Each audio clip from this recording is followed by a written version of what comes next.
Like I can't think of the last time I've seen a Tycoon game on any type of presentation stage. you know, It's probably because they don't have roller coasters in Europe. they don't. They just don't have. I'm like, what? I immediately felt bad. I'm like, oh, I can't lie like that. I was like, they don't like. I'm sure they do, right? I just never heard of it. I mean,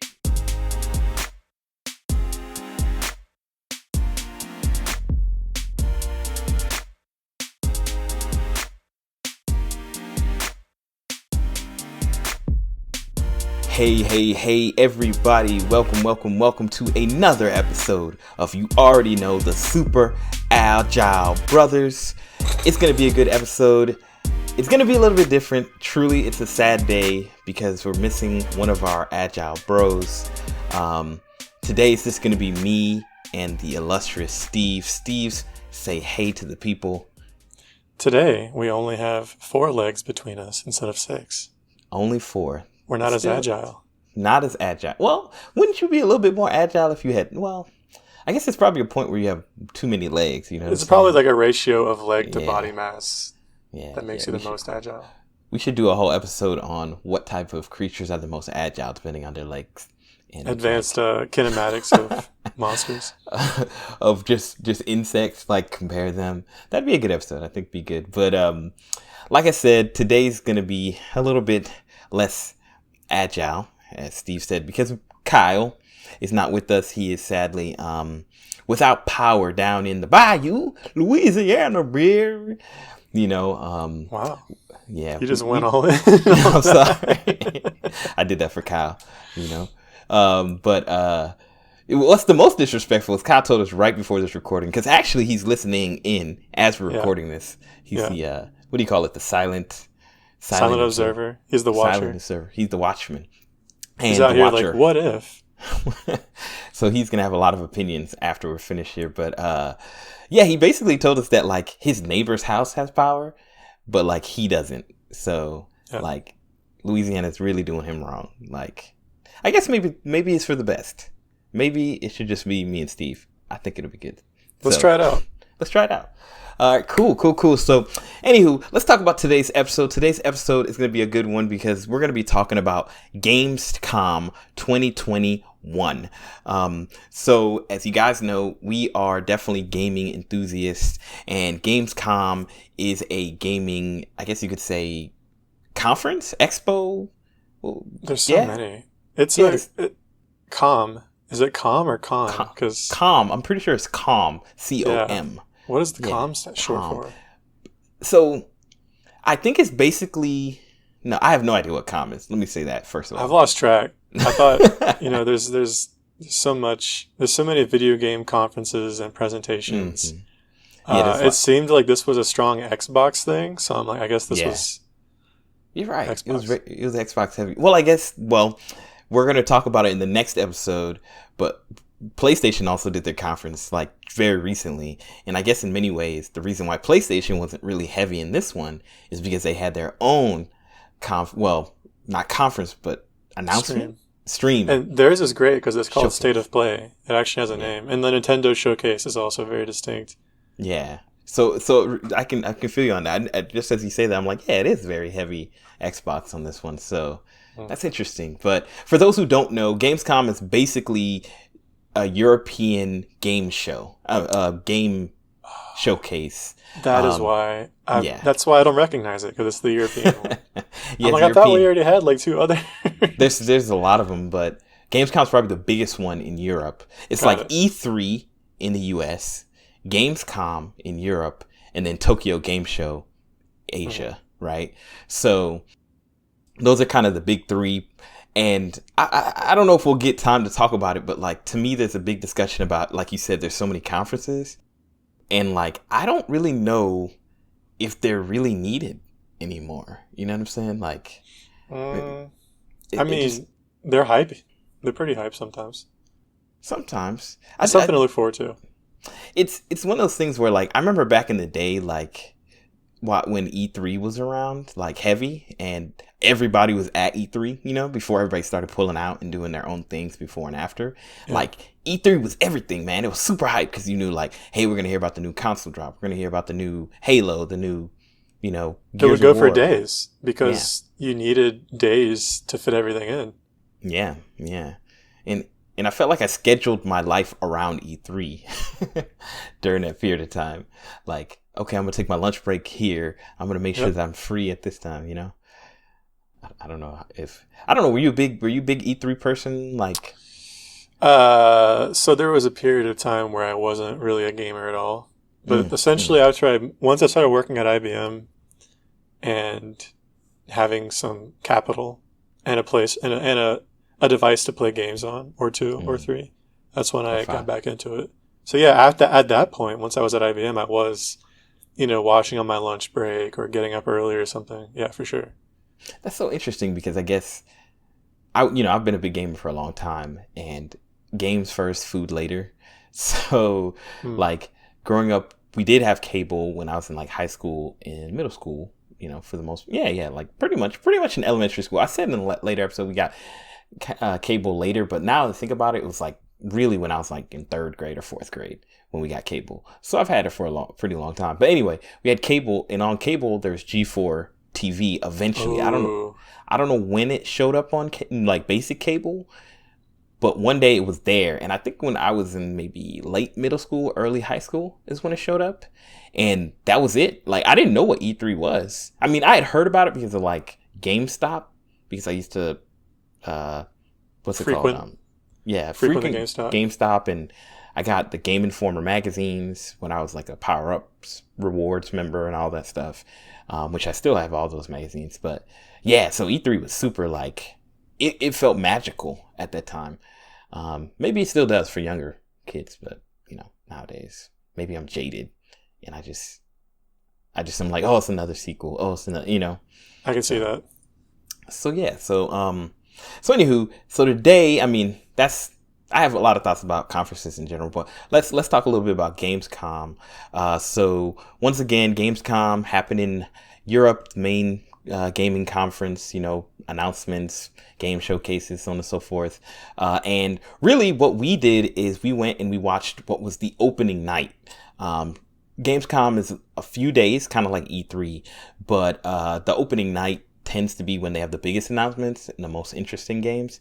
So what we're going to do is we're going to kind of look at all the different games, get our different thoughts, how we both feel about it. And hopefully in some way we capture the moment for those who haven't seen it. I encourage you to watch it just if you want to follow along with us as we're talking about it. But we're going to start from the beginning. So wait, before we start, can we just look at how long this list is? Like, I'm scrolling through it. It's so dang long. And it feels like it couldn't have been that long because they spent so much time talking. Yeah, they talked a really long time. It was 2 hours, the opening night thing, right? Yeah, I guess. And so what I did was I was listening to it while I was working. And as I was doing work, whenever a new game would come up, I would just type in the name into this list, right? But yeah, man, like some of the games were so disrespectful, like on how much they were talking. Like, dude, I do not care. Like, you do not need to bring anybody out. Just show me the trailers. Yeah. Shout out to Sony for doing the right thing. Right, exactly. They have those bumpers every now and then, and it's like, all right, now I can breathe. Now show me the games. Yeah, like, I think it's going to be interesting, like, talking about them Gamescom and then talking about Sony next time, just to kind of get that comparison. But yeah, you're right. There's a lot of talking. Oh yeah, for those who don't know, Jeff Keighley was hosting. So are you familiar with Jeff Keighley? Like, what's your level of... Yeah, my familiarity is basically he's the video game presentation man. He's just this character. I don't know where he came from. I'm sure it's well known to everyone but me, but all I really know is that he does a lot of hosting. He's a very personable guy. He loves games. Yeah. He has a lot of connections in the gaming industry. He and Kojima are like super buds, which I love. It's so funny. Yeah. And he apparently he's also in What was it he was in? They talked about it at the end. We can talk about it later. Oh yeah, some Muppet movie. Yeah, he's that's what it is. He's in the Haunted Mansion movie, the new Disney Haunted Mansion. Yeah, either the movie or the show, whatever it was. Yeah, we'll definitely talk about that at the end, toward the end when we get through it. I mean, the only thing, I don't know if this is where he started from. This is where I was introduced to him, was GameTrailers.com. Did you ever go to that website? I don't think so. I think it's like an older site, and that's where, do you know Kyle Bossman? Nope. He had a show called, man, it was so good. It was the Boss Show, and there's all these like little series that they did. Like they had like a Minecraft series, and like I said, Kyle Bossman, and then Jeff Keighley had a show, and then Michael Pachter, I think, would come on there, and he's like a game analyst. Like, so it was a really cool site. Anyway, it shut down. He kind of got his eminence from there, and then he just ran with it. And I think in many ways, like, he's the reason that we have like a game awards. Gaming. Yeah. It really feels like he drives a lot of that stuff. Mm-hmm. Like it's 100% his passion. Like he really cares about it. For whatever reason, like he really wants it. It should just be called the Jeff Keighley Awards, and you just get a Keighley. The JK Award? That'd be kind of nice. That'd be pretty funny. Oh no, is it Geoff? Or G? It's Geoff. Geoff. The GK Awards. That's still good. Award. Yeah. It's fine. Gamer. Yeah, not. But anyway, yeah. So Jeff Keighley was kind of the host. I don't know what his. I didn't know him to be connected to Gamescom. Once again, I'm more familiar with Gamescom. Right. I don't know where this came from. It kind of seemed random. Maybe there's something I'm missing, but I did see on the lead up. Well, I don't know. I have no clue.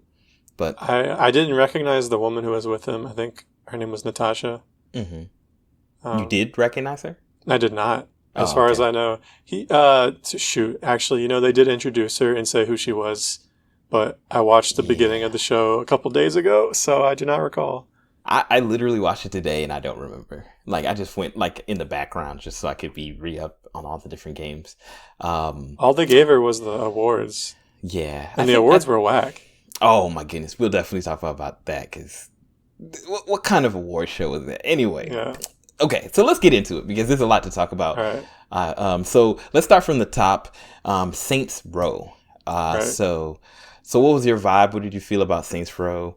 Is this of any interest to you? Are you familiar with the Saints Row franchise? Blah, blah, blah, blah. My familiarity with Saints Row is that it's essentially Grand Theft Auto, but more ridiculous. Or just more chaotic. I think it's cool. It seems like a nice reboot. I don't know much about the series, so I can't really compare it or say anything. There was the trailer, it was a cinematic trailer, introduced a couple characters. And it's cool because it seems like those characters, maybe more than other games, are actual like side characters that are part of the story. They're not just, player inserts. Yeah. One of them is a player insert, obviously. The main one. It kind of felt like a Fortnite trailer, where nothing seemed real. None of the characters seemed real. And then I saw that they were on the box, and I'm like, oh, they're actually supposed to be part of the story. They're not just faceless, nameless people. Yeah. It definitely felt like skins. like just, yeah, like, I don't know what it was about. I mean, okay, so, yeah, like, I've never played have I ever played Saints Row? Maybe like for 10 minutes at a friend's house. But like you said, like it's the wacky, goofy GTA or whatever. I just remember it being like super inappropriate. Like, that's all I remember. But people used to like really loved it. Like from what I know, I never played it. But yeah, I don't know. The trailer, I mean, once again, I'm not really a Saints Row person. So maybe that's one part of it. But the trailer kind of, like you said, felt very Fortnite-y, like goofy. Like the dudes that they were fighting seemed overly dumb. Like, oh, what are you doing here? Oh, they take box. I shoot. Let's shoot. And they would just move slowly. And like, I was like, how are you going to make the dumbest looking characters possible? Oh, I remember one thing that annoyed me. Uh-oh. The motorcycle guy, he had a helmet with the kitty cat face. Yeah.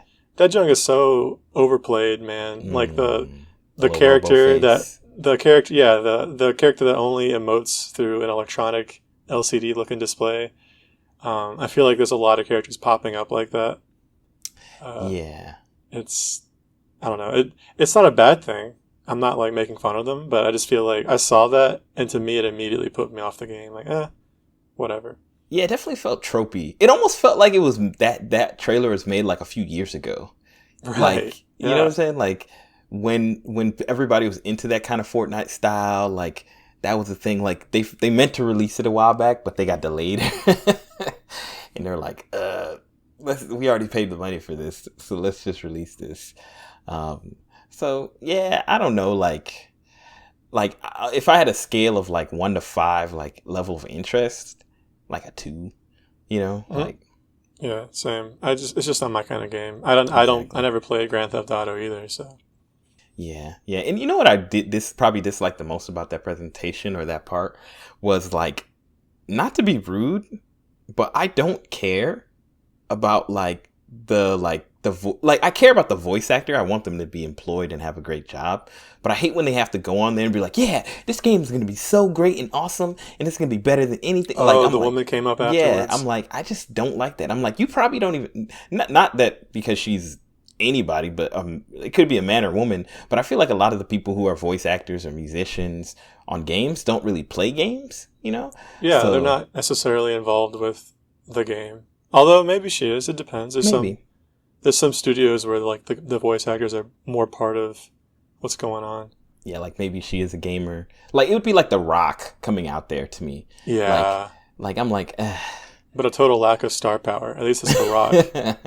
Yeah, at least it's he's super swole and it's The Rock. Wow, he's so tall. He's so tall. Oh, I'm gonna get you. They could have modeled that guy after him. But anyway, so that's Saints Row. So let's move to the next game. Marvel Midnight Suns. Any thoughts about this game? Do you remember anything about it? My first experience. Well, all right. My experience as I watched the trailer was like, more Marvel. I thought it was like an expansion to the Marvel, the Avengers game. Mm-hmm. But then I realized, like, wait, this is not an expansion. Like, nothing in the presentation told me that it was a standalone game until near the end. And I was like, oh, wait, this is actually something that you could buy separately and is a totally different genre. So then I was more interested. It's like you said it's a turn-based strategy game. Yeah. I do not recall. I also remember thinking something along those lines. A lot of the cinematic bit was very like fantasy. It looked like I was watching something from World of Warcraft. yeah. Or like Diablo or something. Yeah, that's you hit on this. I was like, there's some feeling I'm having about this. Yeah, that's good. Yeah. I mean, I got, since I watched the trailer, like the thing again, paid more attention to the trailer. It was so confusing. Like I couldn't tell who was good and who was bad. It was like one of those weird things where it's like, everyone looked threatening. Everybody seemed like a bad guy, but I think they were working together. I don't know, dude. It was super weird. I mean, the only thing that piqued my interest about it is, as y'all might know from my top 5 game list, I'm a big turn-based strategy guy. And from what I recall, it's built by Firaxis, and Firaxis made the XCOM series. Yeah. So to me, that's like, I might check this out. Not because it's Marvel, but because it's Firaxis. So, you know, it piqued my interest a little bit, but honestly, the trailer probably turned me off more than anything. I was just like, I don't know what's going on here. And I don't know. I just didn't like the vibe of it for some reason. Like, it was just weird. So, anyway. It's just easy to get burned out on Marvel stuff, I think. Mm-hmm. If the only Marvel property I care about right now is Spider-Man. And there's so many Marvel games. Like, at some point it felt like every game, it was a Marvel game. And maybe that was in the Sony press conference, but I just remember thinking like, man, there's a lot of Marvel games coming out like around the same time within the next year or two. I'm like, goodness gracious. Like, they just give their properties to everybody. Like, go for it. Yeah. Although, not to spoil anything from Sony, but they gave it to Insomniac, so there's a lot of Insomniac Marvel stuff coming out on Sony. So that's a good thing. That's somewhat exciting. That's super good. Yeah. So okay, let's go to the next one. Call of Duty Vanguard. So let me just start out by saying this. I do not care about Call of Duty at all. Like the second I saw Call of Duty, I like zoned out. Like I just was like, I don't care. Same. Yeah. I don't care. And the thing is, like, to me, it's like one of those things where it's like, the only thing you do in every one of your trailers and game reveals is show this like super scripted moment. And I'm like, I get it. But at the end of the day, the game is just going to be online shooting people and getting angry at each other. Like, you know what I'm saying? Like, I don't know how you feel about Call of Duty, but that's almost exactly how I feel about That's how I felt about Call of Duty since I played Halo. Like, as a child, I'm like, man, this is just a less fun Halo. And it has not changed since then. Yeah, I feel like there was a period of time, maybe in the early Call of Duties, where I liked it. Like, I'm just not like a Twitch gamer kind of person. Not Twitch like the streaming platform, but like really fast Twitch muscle kind of shooter person. I mean, Call of Duty on like PlayStation 2 it still felt fresh, you know.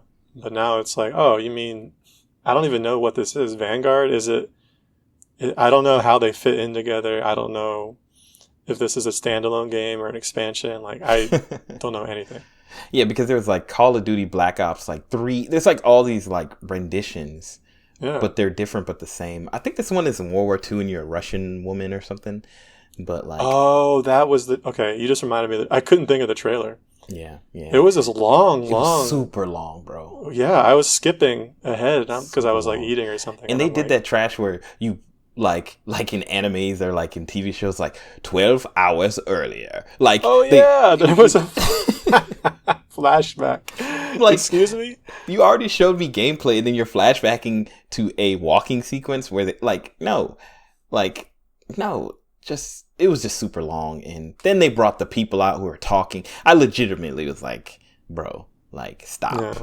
They really cared. And I was looking in the chat, like I was looking at the chat, and it was just a whole bunch of emojis, just throwing up emojis. The chat, I was dying. I was like, I guess other people ain't feeling it, but hey. I will say, to their credit, from what I gathered before I skipped around, it seems that they're focusing on an actual soldier. You know, that this woman is the main character. Person. Oh. She's a real person, yeah. So it's based on history, and I'm like, oh, okay, that's cool, because that's always been. In my mind, that was Call of Duty's big pro, was like, oh, it's kind of more historical, and then they just went off the rails. They were excited because they were introducing us to her before she was hardened by the war, and I'm like, I don't know, she just murdered that man through a wall. she seems like pretty hardened. She was already pretty hardened. Like, yeah, she's a beast. Yeah. She got some guy from behind in the first 10 seconds of the trailer. And then shot like 10 people on a stairwell. Like, you're like, okay, she's... Yeah. Is this Half-Life? What's going on? Yeah, I think I'm good on Call of Duty. I mean, I appreciate kind of maybe going back to their roots, a more historical feeling. But yeah, man, let's talk more about Halo Infinite. Let's do that. Because I don't know about you, but I think that might be the only shooter that I'm interested in. Maybe at this, actually, you know what? I might want to pick this up. I played Halo, all the time as a kid, but I don't know. Like, Halo has never lost its luster to me. Like, even though I don't play it now, I still I've had some of the best multiplayer memories ever, and even single player. Like, I love the single player in Halo 1, 2, 3, and maybe a little bit less in 4, but it was still good. I don't know. You interested in Halo? Yeah, dude. So. I played the first 3 up to Xbox 360 in my house, like with my brother, with my stepbrother, with my friends, a little bit online for Halo 3, but that wasn't really my style. And I think that was when I kind of started breaking away, because that's, I want to say that was like right before I went to college. And then I played 4 at my friend Ben's house when it came out. I missed 5 entirely. Actually, I didn't even finish 4. I missed 5. I missed ODST because that was during my non-gaming period. And now there hasn't been anything in a while. So I have low expectations. I know some people are hoping it's like the return of Christ. I just want another fun-looking Halo game. And at least from what we've seen of the multiplayer, it looks incredible. and everyone's talking it up so much. So I'm so really stoked to actually play. Oh, go ahead. So I was just gonna say, is Halo Infinite like I kind of paid attention, but once again I was kind of half working, and I'm like, oh, Halo, that's all I need to hear. Is it a new game? Is it a remaster? Is it only online? What was the? Let me help you out. Okay. So there's no it's not a remaster. Currently, Halo 1 through 4 and ODST. Wait, I think that's right. And Reach? What about Reach? That's what it is. Halo 1 through 3 and Reach and ODST are part of the Master Chief Collection. Okay. So those are the remakes you're looking for. I think 4 might be. I'm not sure. I haven't looked at it recently. 5, I'm pretty sure, is not and will not be. So if I've been playing through 2, I've just kind of been, doing other things, but I am trying to beat them all again before I play Infinite. Infinite is a new game. Okay. It has a campaign. It's a continuation of the story. It will focus on Master Chief, unlike 5, which from what I gather, focused on Master Chief and another group of Spartans. Okay. It is releasing they're releasing the single player's campaign and the multiplayer. The multiplayer is free. Okay, that's what It's free to play, and I assume that you download it like as its own thing, which means you're basically paying full price for the single player, which I'm still happy about. Like, I feel like that's totally reasonable. A lot of games have great single players, and they're $60. So I'm fine with that. What's weird is that there's a lot of modes that are not coming out. So, like, I think the campaign co-op will not release on launch.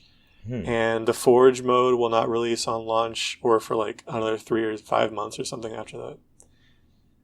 So they're definitely behind. They were hit hard by whatever is going on. Yeah, probably COVID. I think there must have been a lot of other mismanagement because it really seems like they are not ready for this launch day. They're going to cut it close. But it looks great. The multiplayer looks insane. So here's hoping. Yeah, I wonder if some of that strategy is, like you said, maybe some mishap happened and they spent a lot of money on it already and they want to get it out so they can start recouping some of that money so they can funnel it in to finish up the rest of the game. It would be cool to see if, I don't think they'll do this, but it would be cool if they did I'd like to see an implementation of Halo with a Battle Royale mode, because I feel like that could be really cool to have, like, driving in your Warthogs and like just this, the expansiveness that Halo could really bring, and like these firefights with teams, like with grenade, like it would be crazy. Like maybe even you could be the Covenant. Like, I don't know, it'd be cool to see. I mean, it would be cool, but I feel like Halo is so free and flexible that you could almost make your own game that almost is a battle royale. I mean, you can do oh gosh, that'd be crazy. In Halo 3, you could do like 16-man, firefights and stuff on the bigger maps.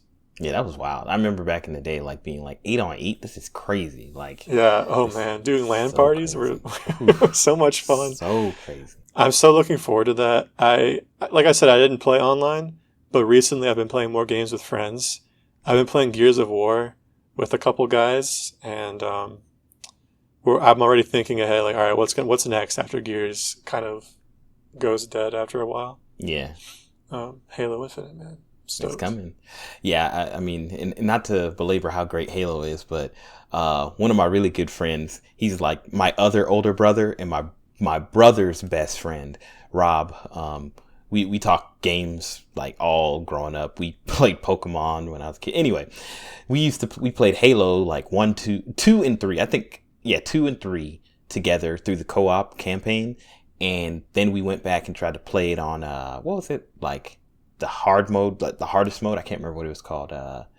But whatever. Legendary, man. And I just remember like all those experiences of like literally being caught in a reload loop where like you just die instantly over and over. Dude, Legendary is no joke. It's legendary. It was no joke. So I miss that. I hope that Halo Infinite brings that. I do miss couch co-op. I mean, life is different. I'm married. You're soon to be married. You know, he's in Atlanta. I'm here. Like, it's different. But I really enjoyed the co-op in Halo a ton. Like Gears and Halo, I think are my favorite co-op experiences. Like linear co-op. Sure. One of the favorite, and also Overcooked. But anyway, so let's keep moving. Right. Cult of the Lamb. All right, it was interesting because I think you were sharing this with me before Gamescom. Because I saw a trailer. Or something? Yeah. I saw either me or Kyle saw a trailer and posted it. Yeah. I think it was me. I think I saw it on YouTube and I shared it with you guys. Pretty sure it was you shared it. This game, first of all, it looks great. Just from like a gameplay perspective and an art perspective and everything. It looks like a lot of fun. It's like an action game. I do not know how I feel as a Christian man about the presentation and I guess like the themes and the plot. So it seems like you play as this cute little lamb who is executed for something and is resurrected by presumably Satan or some kind of weird, some similar character. And you're resurrected and you free yourself and your fellow cute woodland creatures, and then they start worshiping you. And the game is you basically running and growing your cult and stamping out rebellion and fighting monsters and gaining more satanic powers as you go. And I'm like, as gameplay, it looks great. I probably will not buy this game. Content wise, maybe feels a little weird. I definitely feel the same way. Is that made by Devolver? Is that a Devolver game? It's published by them. Yeah, they're part of that, and that's definitely Devolver's. Like that's the kind of thing they do all the time. So I dig it. Yeah, like they're kind of like they're willing to do those kind of just take chances. Sure. And, and I respect them for it. No hate whatsoever. Yeah. I don't know. Yeah, same. I mean, I think I don't know. Like in general, I don't think like demons or the occult in games bother me as a Christian or anything like that per se. Like it's nothing. It's just what it is. But yeah, there is some weirdness like that I feel about like actually playing. You were talking about it in one of our gaming talks where your favorite game, Prey, is where like you kind of felt like you were making the decisions, not you're not playing the person. As Steve, I wasn't. I was myself. I wasn't just playing. I wasn't playing to. I wasn't playing to gamify. I wasn't playing to optimize. I was playing based on how I felt, or either how I felt or how I felt like my character would feel. Like I was, or role playing, but I wasn't just trying to win. Exactly. It felt very. It was a moral decision. Yes, you were like immersed, and just for a moment, I thought about. I was like, man, what if I started playing this game, and I got really immersed? I might start feeling a little strange about making these decisions, running a cult as a lamb and on the behalf of some weird Satan type character. It's once again, it has less to do about what the game is and if it's good or not. But I totally feel you just as a person of faith. Yeah. It's definitely a conflict that. Yeah, I mean, I think there's some games that I genuinely like, I'm not going to play. It's not my vibe. I feel like this game, I like the city builder god game type. I'm running around and doing all that. And actually, I feel like that, to me, was the most interesting part of the game. I'm just not super interested in the third-person action kind of game anymore, excluding Hades. You've been playing that, right? Yeah. We're definitely going to have a... When Kyle gets his power back. We'll talk later, yeah. Definitely. But, yeah, for some reason, that kind of was like, The motif has its own issues, but like just from a gameplay standpoint, I don't know why that turned me off, but I don't know if it's cool. Yeah, okay. So it's a good name, by the way. That's a great name. Cult of the Lamb. Cult of the Lamb. God, that sticks out really well. Yeah, it's a very there's a lot of things they're playing with there. They did a good job. Cool. So the next one, Midnight Fight Express. I don't really have much to say about this one. It's like one dude made the game. Yeah. I don't know what do you remember? He's like a dad. He's a single dad in Poland. He's Polish. In Poland. Yes. Hey man, more power to you. It looks cool. I'm not. It's like it's a 3D action game, like a fighting game. If from what I recall, it was kind of like a Hotline Miami style thing where you're just running around, getting into fights. Yeah. I don't. Maybe it was more of like a boss rush where there's like arenas. It felt like he was constantly fighting. I'm like, but it was like different characters and different areas. So I was like, I don't know how it's linked together. So it's hard to tell.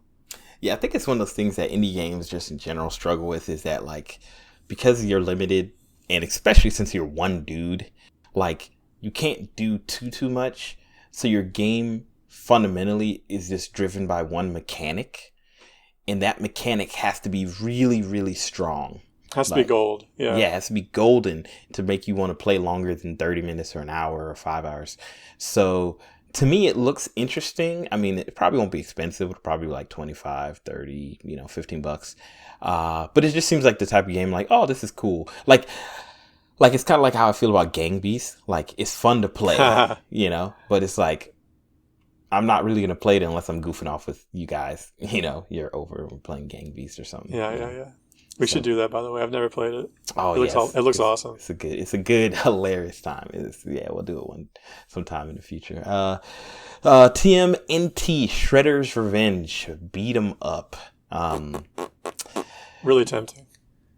Tempting? I don't like beat 'em up games. Not that I don't like them. I just never played them. Mm-hmm. But I'm like, if I buy a first game, it might be this one. Really? What made you this feel, or Scott Pilgrim? What made you feel that way about this particular game? Because there's quite a few beat 'em ups, like those kind of side scrolling. I don't know. I think just the fun style of it. Mm-hmm. I know there's a lot of old ones. I'm not really aware of any modern beat 'em ups. I think this and Scott Pilgrim are the only ones I can think of off the top of my head that came out like recently. Mm-hmm. And even Scott Pilgrim's kind of old, but yeah, I mean, I guess it's not really a testament to this game as much as it is to me seeing a new game coming out and being like, oh, maybe I'm willing to try something new, and it just being the lucky game. You are the lucky one. Yeah, I mean, I grew up playing a lot of side-scrolling beat 'em ups, even the original Teenage Mutant Ninja Turtles, which was extremely hard, and even games like there's some other games like Ninja Gaiden 2, Streets of Rage, Double Dragon and Battletoads, like those kind of old school beat 'em ups. So I don't know, like the game looked good. I think it's just one of those things where like, I'm not gonna say it's the Call of Duty effect, but it's like I've played a lot of them, and I'm like, okay, cool. I don't think I need to play another beat 'em up in my lifetime. It looks clean. Yeah, it looks very much like they've optimized, like made the best kind of beat 'em up. And Teenage Mutant Ninja Turtles is known as one of the really good beat 'em ups that are out there. I mean, there's some really trash indie ones. Like there's one, no disrespect to y'all, but the Viva 8 or Viva 86 or something, it's on PlayStation, man. I remember I played it with Marcus. Marcus. I think Kyle and maybe like Antoine. And Marcus fell asleep while we were playing it. While we were playing it. So it was bad. It was bad. That's really bad, yeah. Yeah, so cool. Well, Teenage Mutant Ninja Turtles, y'all. So Demon Slayer. So what was this, a game? I didn't. You'll have to help me out. I do not remember seeing Demon Slayer. There was like a weird, I don't know what happened. There was like a weird like trailer in the midst of things, and I think it was just a commercial because it followed. The next thing that followed was a Red Bull commercial, which I want to talk about the funny quote. I don't know what that was. It didn't make it really clear if it was a game or just, it looked like a game. It looked kind of like a Dragon Ball Z, like Budokai kind of stylistically, little cell shaded-y. So I guess, but I'm bet you just they're getting a game. Good for them, man. More power. Yeah, they're getting all that money, son, because people are gonna buy that thing. So I noted this in here. I just wanted to say this because I thought this was a hilarious slogan. So during the show, they had some commercials, and also I need to talk to whoever edited this show because they would like jump into the middle of a commercial. Like it was very strange. It felt very unprofessional. It did feel like the Red Bull commercials, especially, were very sudden. Yeah, like it felt very unprofessional, and like maybe it's the second year doing it digitally, so. I don't know. Anyway, but there's a Red Bull commercial, and the quote was, "Turning into an alpha, turning an alpha in every beta. There you go. Turning into an alpha in every beta. I don't know what that was supposed to... No. What, like, I assume it's about playing betas. So, like, people are, like, hyped for new games. They play the beta. Uh-huh. And then within the game, as you play, you're the alpha player. So like you become an alpha while playing... Yeah. That's my only way to understand what that says. So weak, man. Come on, Red Bull. You're better. It's a stretch. You're better than that. Well, I like the attempt, right? Alpha and beta, that's fun. That's a nice little twist, but it feels like a stretch. Yeah. Yeah. It just, yeah. Anyway, I just want to talk about it. It's also Red Bull. Like, what do you expect? Yeah, Red Bull. Just, yeah. They're just trying to get their name out there. Wasn't a great one. It was just commercial at the end of the day. So, Super Monkey Ball. So, I'm going to start off by saying that, when I was like 15, 16, something like that, my cousin came into town and she had just bought Super Monkey Ball for the GameCube. And my brother was in town because he was in college at the time, I believe.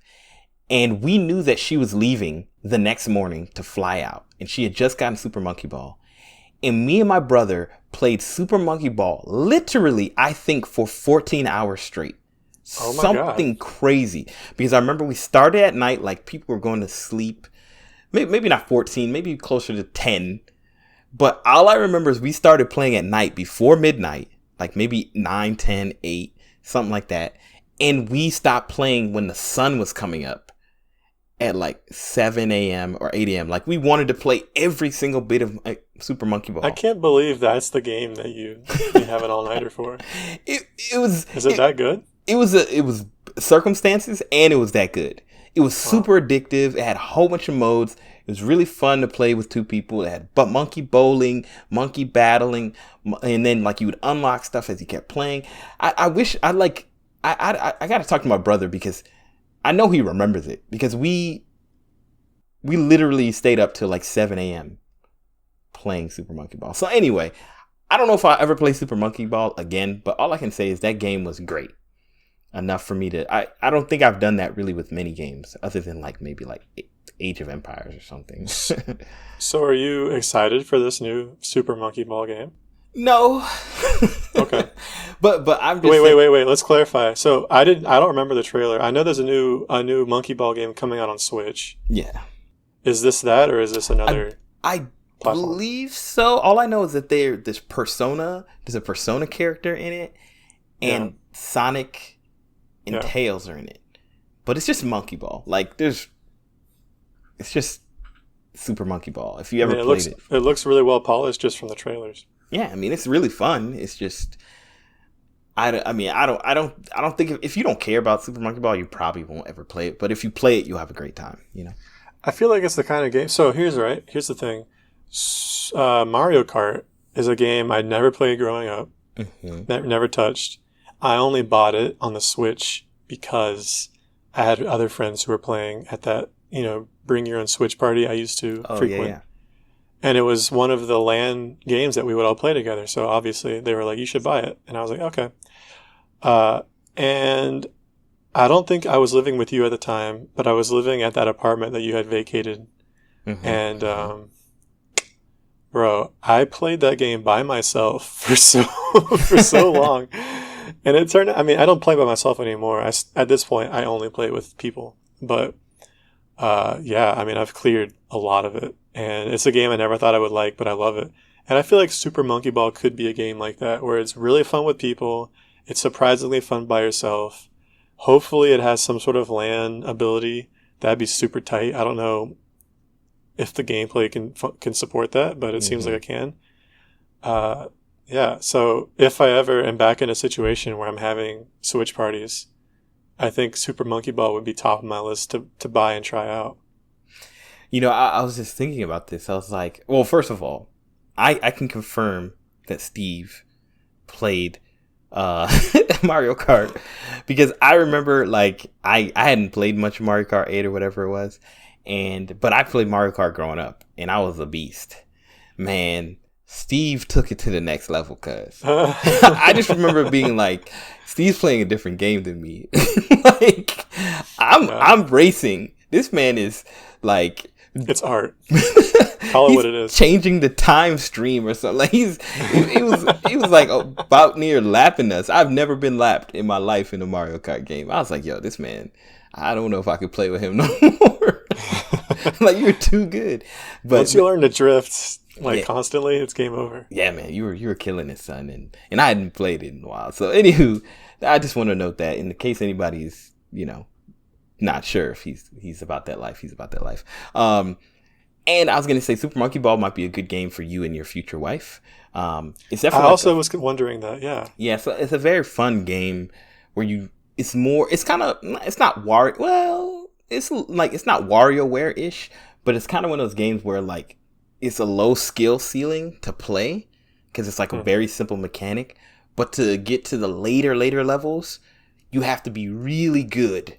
So it does a very good job of having a broad scope for any type of player, which is why I think it's so popular. So what I'll do is I'll buy it blind, and I'll sit down with her and make her play it with me blind. Yes. Cool. Play great. Super Monkey Bowling. Super Monkey Ball Bowling. I think you guys will have a good time with that. That's really fun. Right. So, cool. Okay, I want to talk about this game because I, for some reason, feel like this game might be your vibe, Steve. Splitgate. Did you see this one, the Portal? So I don't remember the trailer, but I'm smirking because I've actually already downloaded and played the beta. I knew it. I'm way ahead of you. I didn't get to go online because I was playing it kind of late and I didn't want to start something. I had already been burned by another beta game that pulled me into like a 2-hour online session at 10 p.m. Anyway, Splitgate, yes. It looks really cool, and after goofing around in like the sandbox area and doing the tutorial, it seems really fun. I'm almost intimidated to jump in now because I feel like people are probably playing like 4D chess. Yes. And I'll come out here playing, 1D checkers. But yeah, Splitgate looks really cool. It feels great. The controls are good. You have a little jetpack, and so the combination of the jetpack and the double jump, and there's no climbing mechanic, but the portals. I love Portal, and I feel like if I could get really good with portaling, like the game would just feel like a dream. So I don't remember the trailer, but I can verify the game. It seems pretty awesome. Yeah, I feel like the trailer wasn't like anything like that would blow your mind in a sense. Like they didn't do anything like, Apex has those really cool trailers where it's not really any gameplay, but it like looks pretty cool. This was just gameplay. So it's like, oh man, I can see the possibilities. This looks really fun.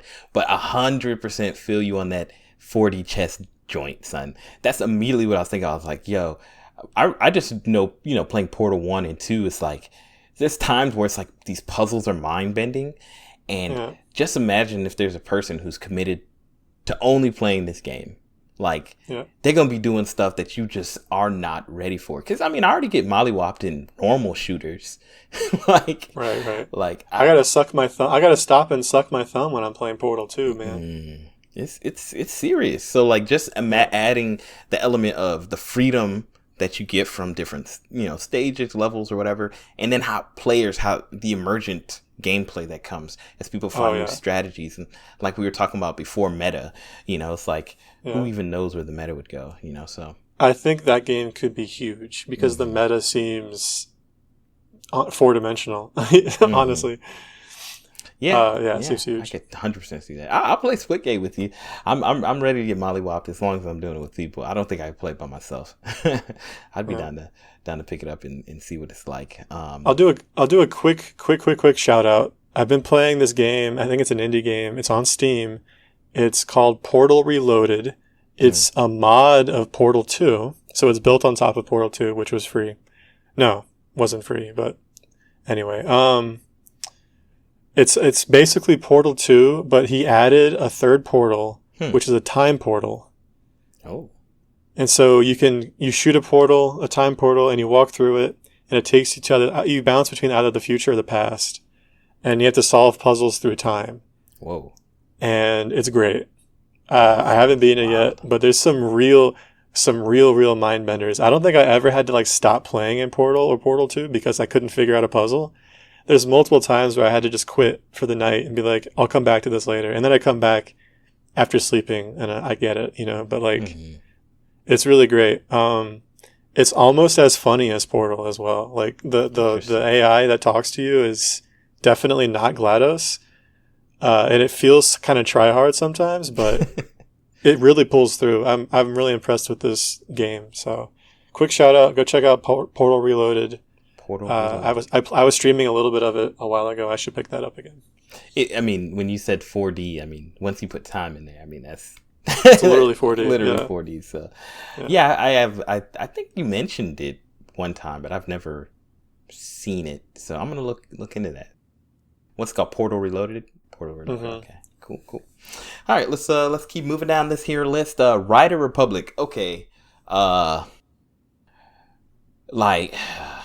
do I say this?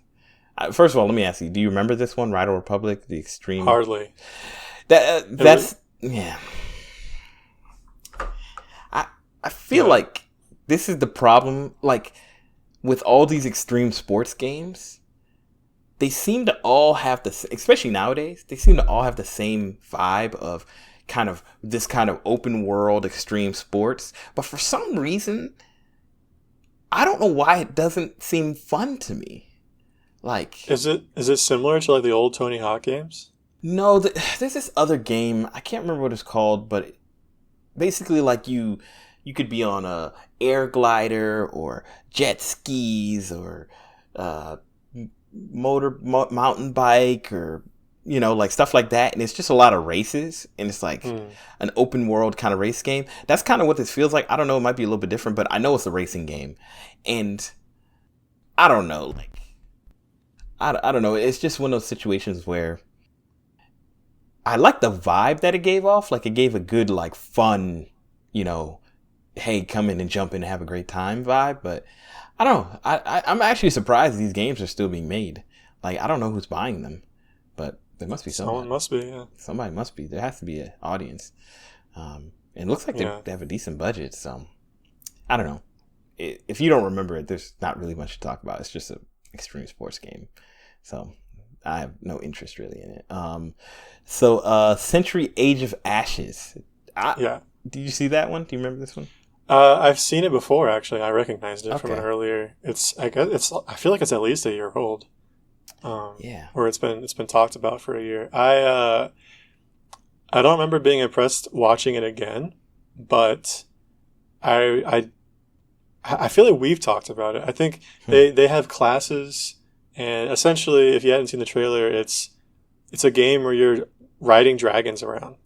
It's kind of like a dogfighting game. Yeah. But instead of shooting machine guns, you're firing fireballs at people. And there's like other skills and abilities and stuff as well. And I think I had several game modes and potentially several classes from what I recall. Yeah, it looks fun. I don't know if it looks fun. It looks innovative. It's the kind of thing that I want to try to see it because it could be really fun, but I don't know. Yeah. Have you ever played it, or do you know of the Ace Combat games? No. So the Ace Combat games are basically like fighter jet game. Like it was basically like anime mixed with fighter jets. Like it was one of the weirdest. It was a Japanese game, but it was like super heavy, like anime. The mankind is nothing more than an insect on, like deep stuff happening in these Ace Combat games for some odd reason. But like really, really good, tight, really fun, what would you call it? Dogfighting. So this reminded me of it, except for like you're kind of zoomed out a little bit. I don't know, like seems cool. I don't know if I'll ever play it, but yeah. Yeah. I hope it does well. I will say the name is bad. I saw the name Century and I didn't recognize I just recognize the dragons. I'm like, oh, this is that dragon riding game. I feel like Century. I think they should just take that word century out. Like, Age of Ashes. It Age of Ashes. That would have been fire. That would have been fire. Literal fire. It's like, imagine if Attack on Titan was called like Millennium Century Attack on Titan. Yeah, Millennium Attack on Titan. Like, it's just like, why? Just worthless. Like, this unnecessary. I get it. But anyway, so the next game was UFL. I don't even know if I want to spend time on this, but I don't know if you're interested in soccer games, but no. I feel like that's kind of like how it works. Like, it's a very strange thing, and I've never been able to understand it. But like, there's like people who play games, and then there's people who play sports games. They are not the same totally people. Separate. They're like totally separate. They wouldn't consider, like, I don't know if people who play like 2K, NBA 2K, and Madden, and you know what games they play? Mm-hmm. Call of Duty games. Interesting. Yeah, but that's like that's where the two types of people cross, right? Like, yeah, interesting. I want to do like a whole deep dive into the psyche of players, because, like, me, I'll play an NBA 2K game, but I just never, like, I used to play when I was younger, but like as I played more games, I was like, I can just go outside and play basketball. Exactly. It doesn't make sense to me. I'm like, you I mean, it does now, but as a kid, I was like, why would I play a game where I'm playing a game? I could just play the inner game. The actual game. But if you have any sort of skill in basketball, then just play basketball. This is what I don't want to play football, so maybe I would play like a Madden game. But. This is what I truly believe about these games.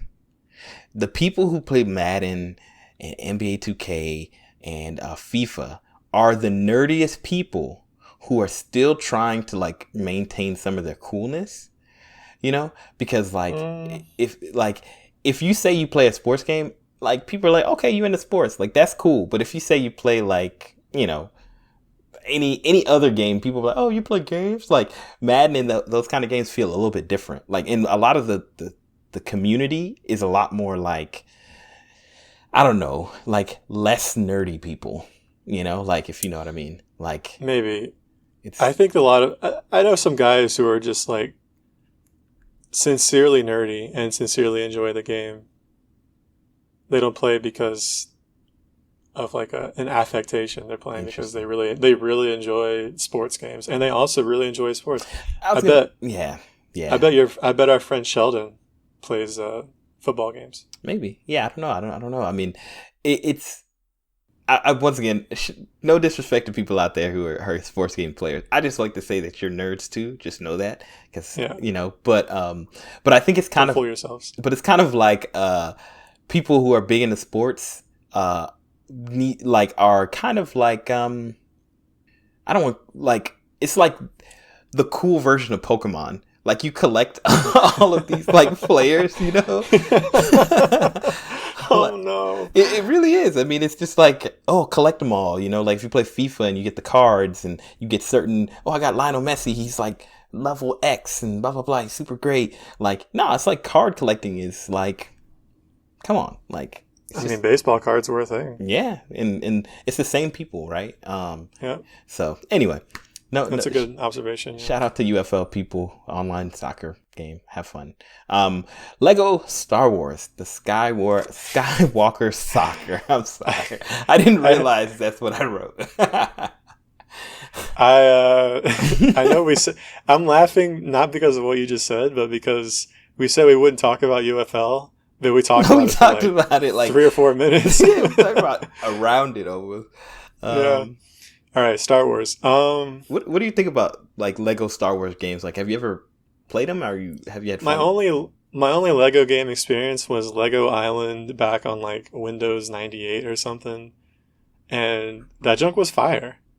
I probably wouldn't enjoy it as much now, but as a child, I played that game to death. Was that the one with the city, and then you had to like do missions in the city and help build people? Yeah, that game was super gangster. Yes. Yeah, you built like there was like a racing mini game, and you would build your car. Yeah, that junk was super gangster. And the evil guy got out of jail. Yes! And you had to fly around in a helicopter and throw pizza at the ground to lure him, and throw donuts at the ground to lure the cops and trap him. That was like the first open world game to me, son. That game was gangster.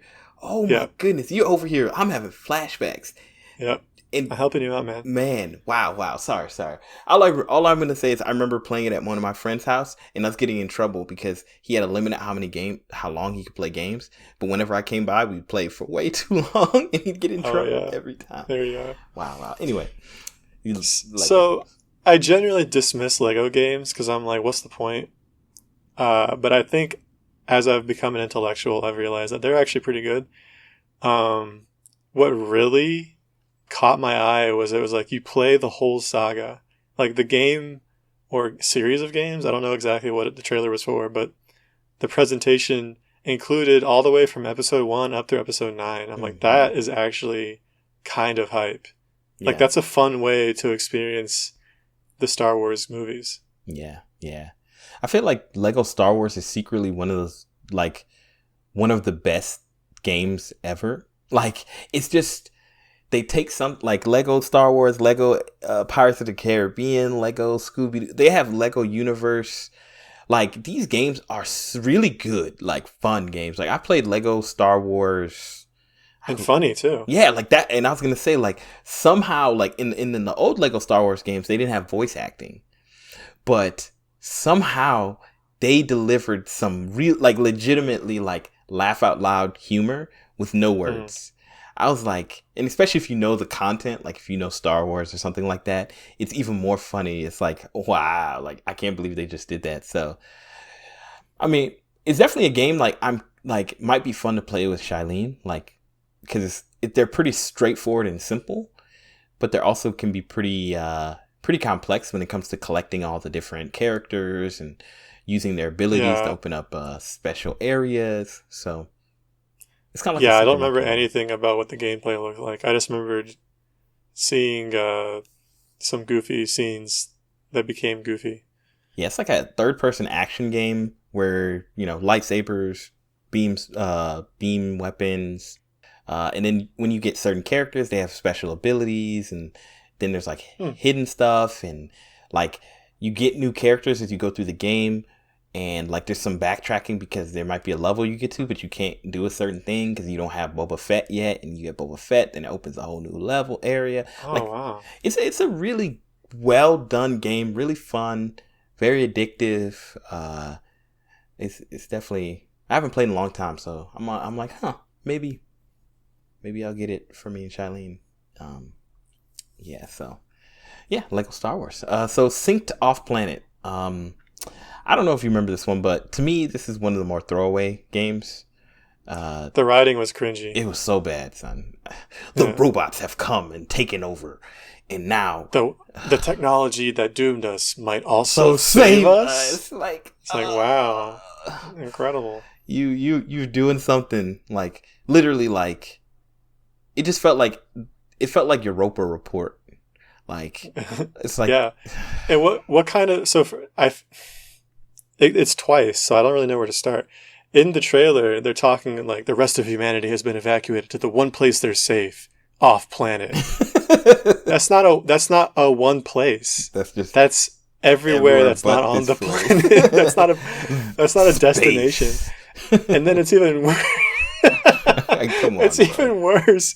It's even worse because they put it in the title. Like, is it really like what is off planet? What is the importance? To me, it implies that off planet, the concept of being off planet will be important or to a twist in some way.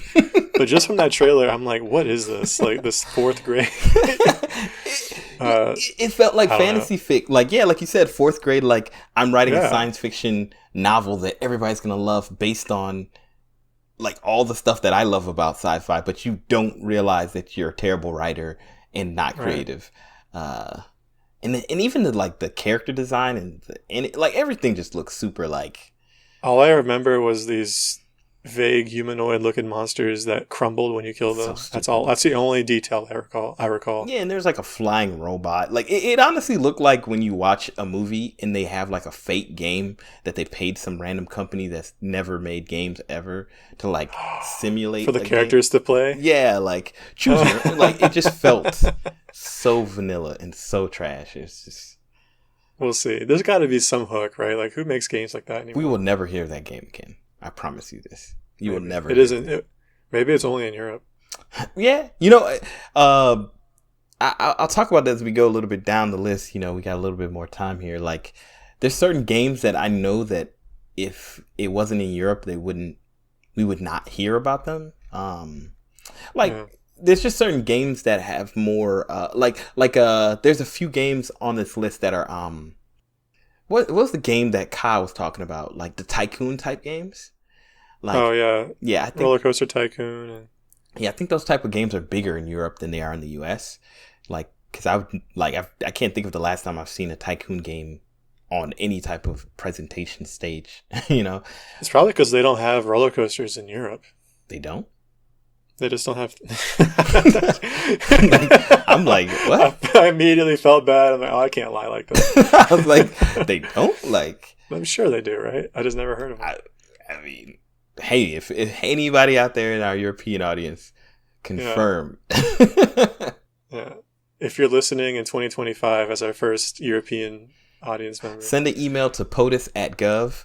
POTUS at gov, whatever, at whitehouse.gov, and we'll get back to you. Yeah, I don't know. Outlast Trials. Yes, Outlast Trials. So are you familiar with the Outlast in general? I think it's yes. Yeah. I have a friend. Actually, this guy, he was the one I was thinking of when I was talking about people who enjoy sports and sports games. So this friend of mine, Jonathan, he and I have a long history of playing. It's not a long history, actually. It's a short history. We have a short history of playing Outlast together at his house and eating lots of Taco Bell. And basically, he played and I watched. And he would try to do challenges like get through the whole game on one battery or something like that.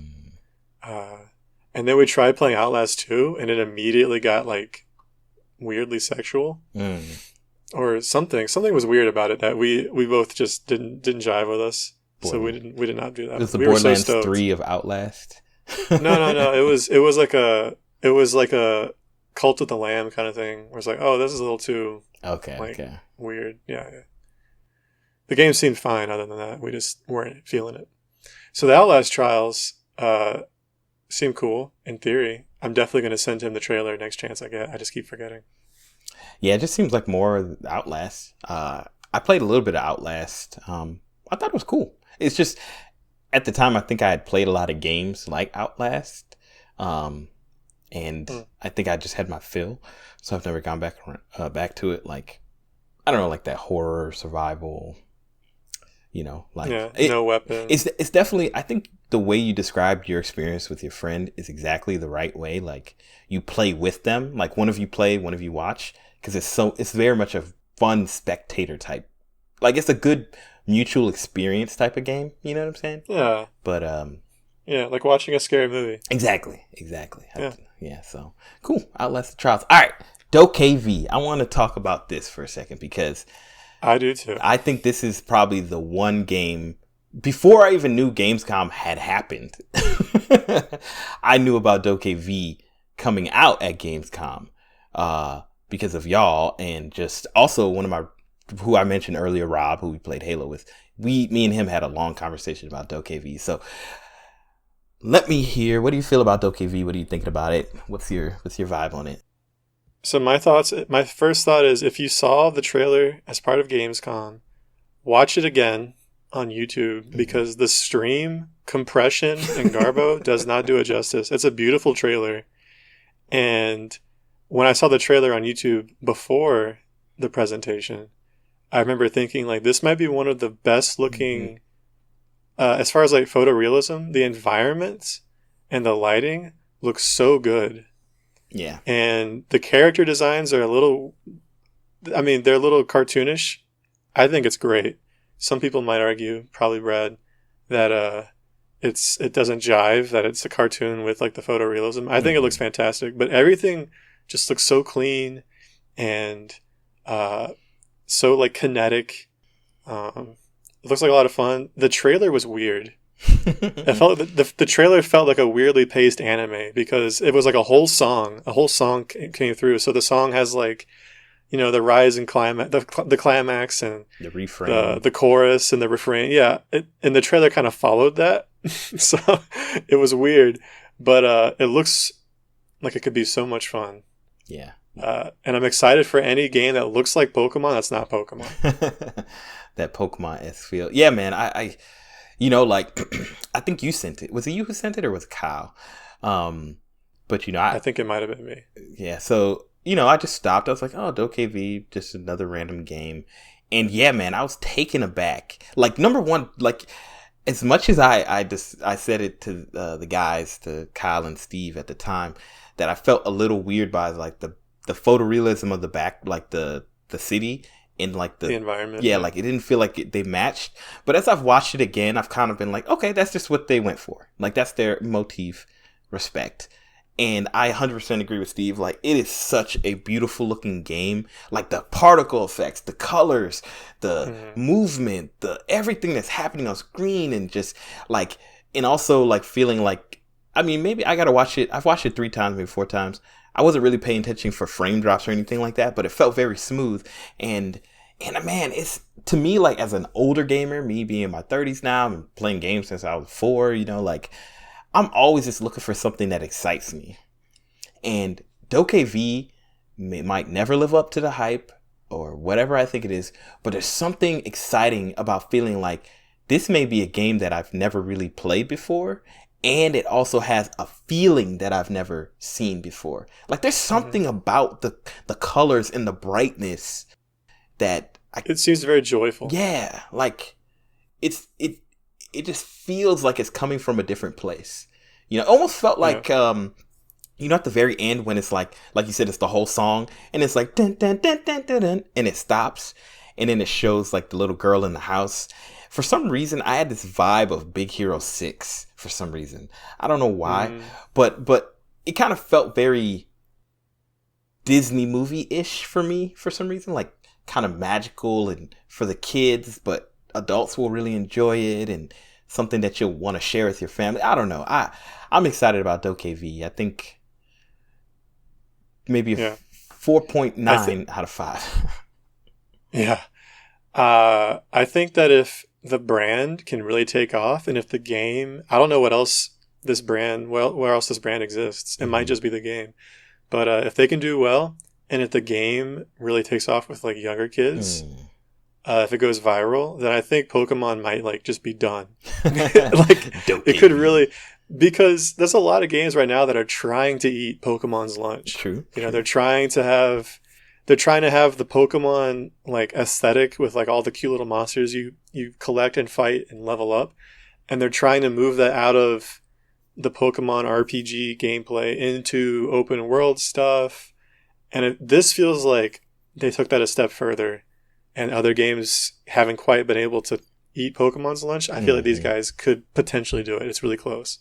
Yeah. And I think that the part where it almost feels like, like I've always been like, oh man, I wish I could fight with my Pokemon, alongside my Pokemon. Like seeing them doing it's their very cool Digimon. Yeah, Digimon. That's exactly what I was feeling. But like Digimon in a much more I love Digimon.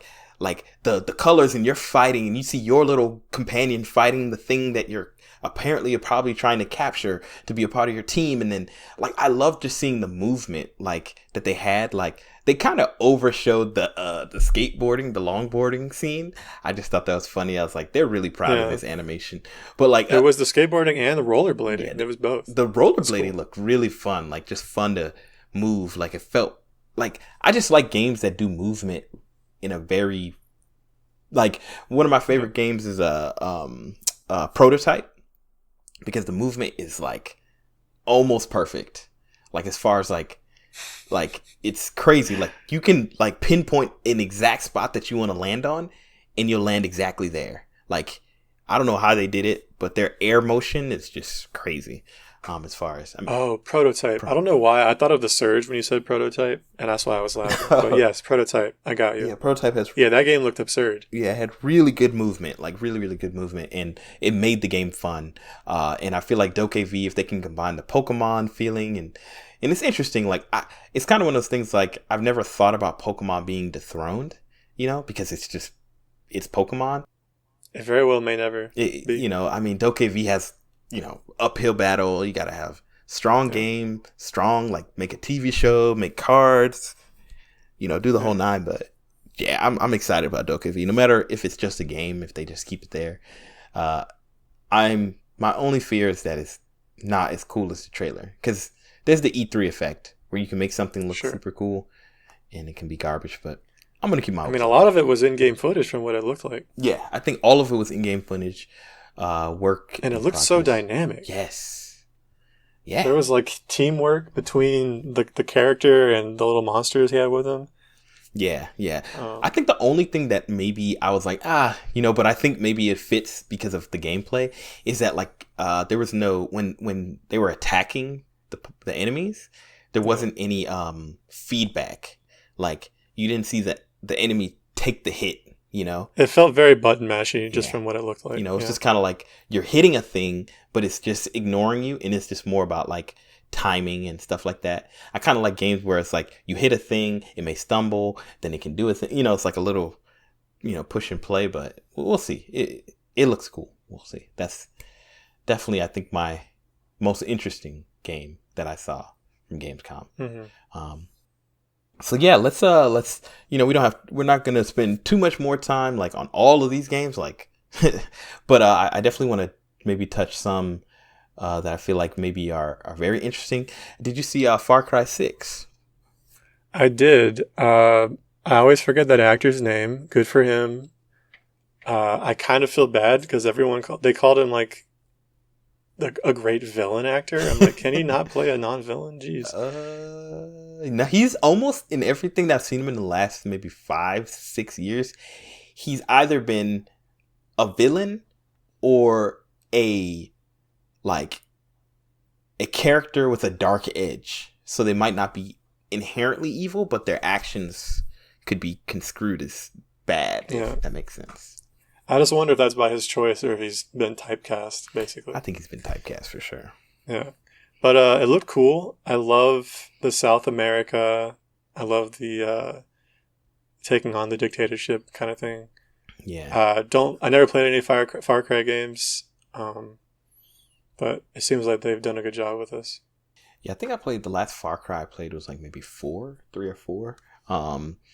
They're like really open world, really like like if you play like a Grand Theft Auto, you kind of feel like you're kind of a bullet sponge. You can kind of get away with some stuff. Like this game is like, nah, you got to really think about how you're gonna approach your fights, because like bullets really mean something, and like healing is not so easy to come by. I don't even know what I was watching, but somehow I saw like an extended gameplay trailer. Dude, this game is super duper brutal, son. I was watching your boy. You mean like hard or violent? Violent. That's not surprising though, right? Aren't all Far Cry games kind of violent? Yeah, they are, but I've never seen it on this level. Like it was pretty vicious. It's that black guy who just came back from a YouTube hiatus and has like 10 million views, and Omni? Corey Kenshin. I saw him playing it for some random reason, and yeah, man, I'm talking knives in the neck, knives through the neck, then the chest, like stabbing people. Like it was pretty brutal with the knife game. But I don't know if I'll ever play it, but I definitely like the main character, and they're definitely playing it up on him being the villain. I think overall the Far Cry games are fun to me. They just kind of lose their luster halfway through to me, because I get tired of like trekking back and forth between checkpoints. And I don't know. So yeah, it's not a golden gameplay mechanic. It's not. I mean, it's fun. I think it's just for a certain type of person. I don't know. I saw that weird game Vampire Bloodhunt. I watched that trailer like 4 or 5 times, and I still don't know what. Yeah, it just slid over me like water, honestly. Yeah, it's like a battle royale game, but I'm like, okay, with vampires. It's like I'm at a stage where I'm like, I remember when battle royales were kind of fresh and new, and I was like, man, I want more. And now it's at that stage of like Call of Duty where like, oh man, Call of Duty was really fun. I want more shooters. It's like saturation, and I'm like, why vampires? yeah, Like, why is that the common theme that you've gone with? Yeah, I don't. What do vampires bring to the battle royale or storytelling or like anything? It just feels like they just took a pin like a one of those wheels that you rotate like click click click click click click click click vampires. Yep. You know.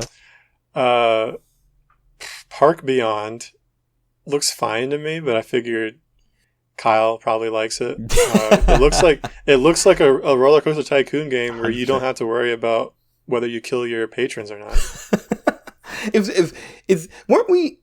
No. Did we already pass it? Jurassic World Evolution 2. We did. It's essentially. Weren't we making a joke about Jurassic Park having a park simulator? Yeah, like in the last game thing that we were talking about. And you can just release the dinosaurs. Like 100%, just get a lot of guests and then release the dinosaurs. I feel like that was a super lame trailer. Can we talk about that really quick? Yeah, it was super underwhelming. Like, I'm like, cool, I've seen the movie. I get it. I get it. Yeah. Like, show me something cool. Show us what makes the game fun. Yeah, I think it definitely feels like I was saying about the European market's a little bit different. Like, they're really big in the farm simulator and truck simulator and like all simulator kind of games. So I feel like simulation games seem to, you don't really have to say much. It's just like, it's a simulation game. You're going to like it. Yeah. And I didn't know they had a 1 because it's Jurassic World Evolution 2. Had no clue that. Right. Yeah. It implies the first game. So I definitely think it's one of those European games. I liked the scene in the Park Beyond trailer when the little weird scientist had a plan. He put it down, and it was like impossification time. And the lady, the like accountant lady, is like doing math in her head instantly, and then she gives you the wink, and then boo, it just appears in the park. I'm like, what the heck is this a mobile game? Like, what kind of goofy looking? Yeah. Like simplified mechanics is kind of silly. What's interesting? I actually thought that the Marvel, the game we were talking about earlier with the Avengers game, I thought it was a mobile game because it, like you said, it had that weird like World of Warcraft like thing. I was like, maybe this is a mobile game because the only time that you see trailers like this is when the gameplay looks terrible. So yeah, I mean, hey, I wish Kyle was here. But Louisiana don't know how to do what they're supposed to do because I'd like to hear his input. Maybe when he comes back, he can tell us all about how excited he is for Jurassic Park Evolution 2. And Park Beyond. And Park Beyond. I feel like there's one more game that was a simulator game, but I can't remember. Maybe down the list. Maybe we'll get to it. So let's see. Jet the Far... Made by the guys who made Super Brothers. Yes, Super Brothers Sword That's and Sorcery. the only mildly interesting thing about that game from what I can see. Did I mistype the name? Jet the Far Show?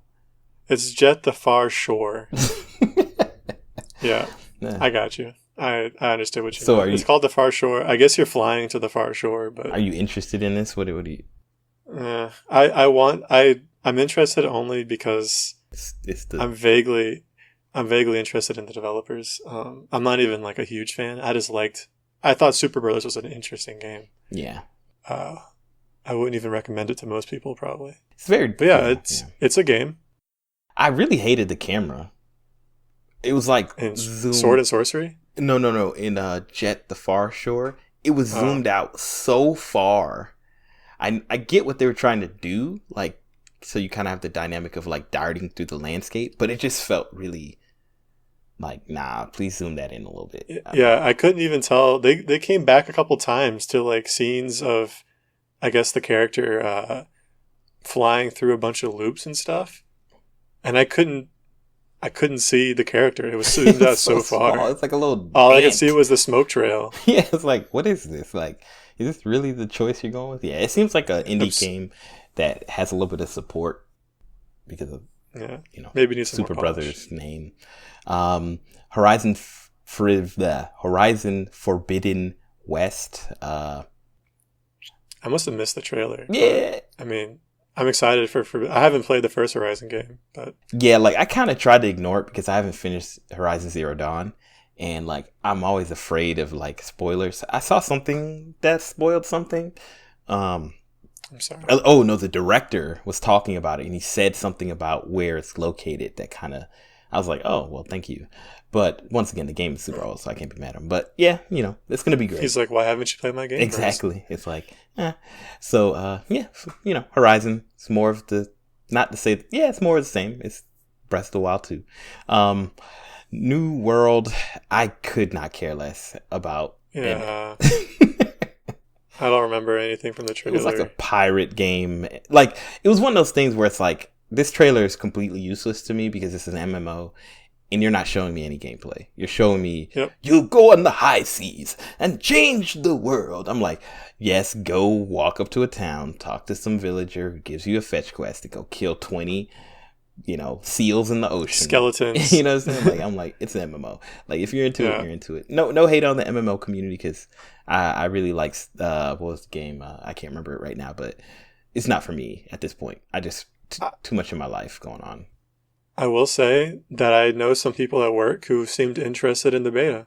Oh, in the New World? And playing the beta. Yeah, for New World. Have they played like World of Warcraft and gosh. That's all I know. Yeah. I feel like that kind of game is just like, it's like UFL. Like either you are into it or you're not. And I think it's probably a great game. It might be good, but Marvel Future Revelations. I have nothing to say about this. It's a mobile game, so to me, it's like, okay, like sure, whatever. Fine. So Tales of Arise, the Tales series, and Tales of Luminaria. So, are you familiar at all with the Tales series? I am completely unfamiliar. Yeah. So, Tales of Symphonia, Tales of all these other, I can't remember all the different Tales games, but they're basically like anime RPG games. Sure. And they're fun, like, but like it's kind of one of those games where it's kind of like Dynasty Warriors, where you know what you're gonna get. Like, it's very tropey. Yeah, it's like it's a Tales game. Like if you like Tales games, you're gonna love it. They're not bad. Like I enjoy Tales of Symphonia a lot. The story is really anime-y, so like I really dug it. But I don't know. It is what it is. Lindsay Sterling. Oh my gosh. So hey, people who make these like game conferences, presentations, please stop. Like I the only time a performance is really cool is when it's like the anniversary of a game and you're showing a whole bunch of like clips from like the good times, like nostalgia celebrations. Exactly. Like, I just like, it just feels like literally one of those things that you sneak in there because you need to make some time up. Like you want it to be 2 hours long. And you're like, people like Lindsay Sterling, and she likes games and stuff, kind of, sort of. Like, let's throw it. Does she? I don't know. I don't really know anything about Lindsay in games. I didn't know she was.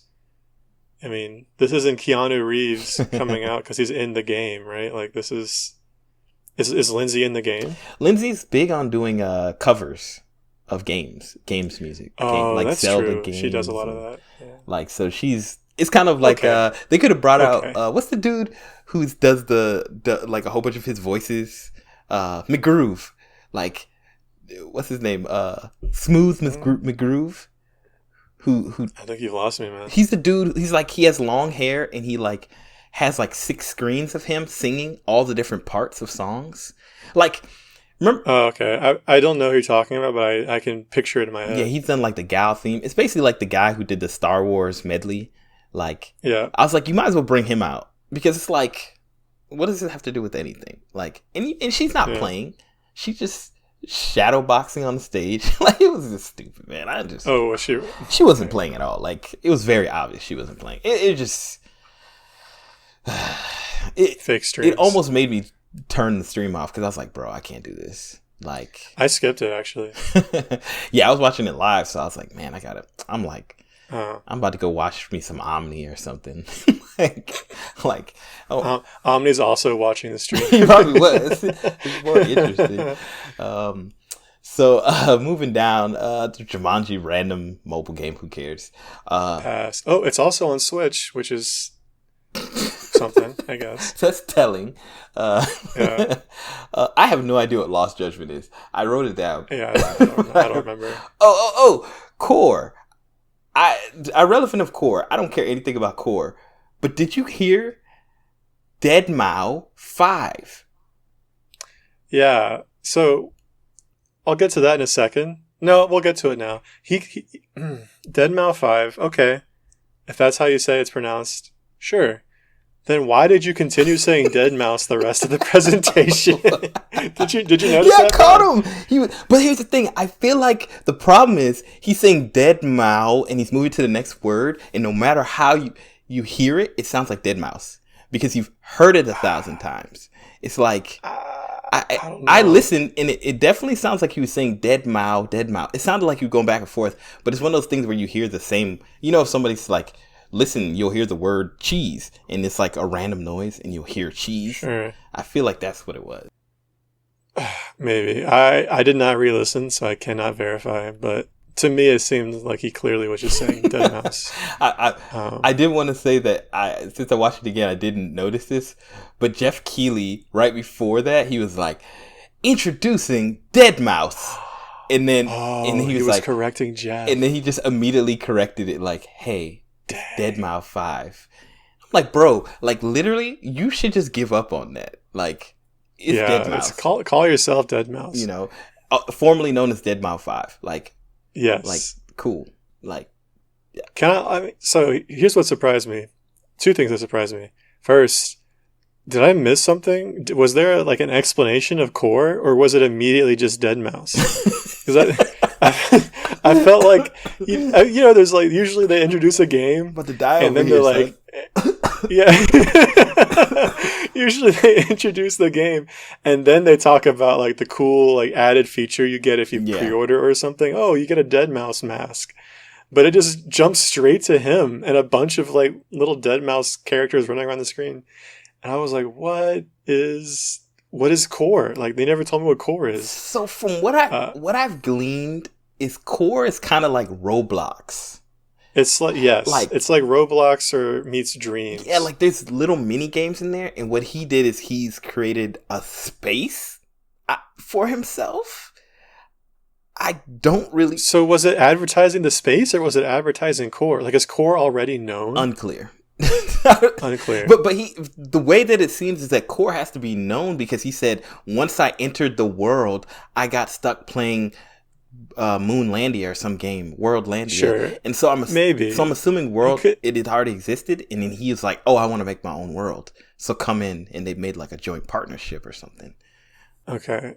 When I heard him say that, I thought he was saying that he played like the beta because they have him on the commercial, so he gets to play beforehand, kind of thing. Unclear.